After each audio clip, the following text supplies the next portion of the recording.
না, আল্লাহ পাকের পরীক্ষাই বলছি। কিরকম? আমরা বিশ্বাস করি যে আল্লাহ রাব্বুল আলামিন কাফের, মুশরিক, মুনাফিকদের উপরে আল্লাহর আযাব পাঠান, ঠিক আছে?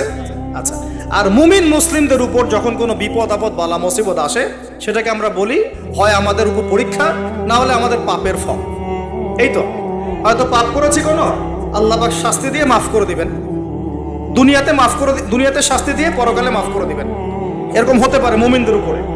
অথবা হতে পারে মুমিনরা, মুসলিমরা তাদের দায়িত্ব ভুলে গেছে, আল্লাহ পাক একটু শাস্তি দিয়ে তার পথে আবার ফিরিয়ে নিয়ে আসলেন, তাই না? এমন হতে পারে না?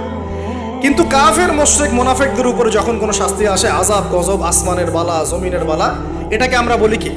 আল্লাহর পক্ষ থেকে গজব। আচ্ছা, এখন সর্বপ্রথম যে বিষয়টা শুরু হয়েছে মহাবিশ্বে, সেটা হলো আদম আলাইহিস সালামকে জান্নাত থেকে নামিয়ে দেয়া, ঠিক আছে? ইতিহাস শুরু হচ্ছে কোথা থেকে? ওইখান থেকে। আল্লাহ পাক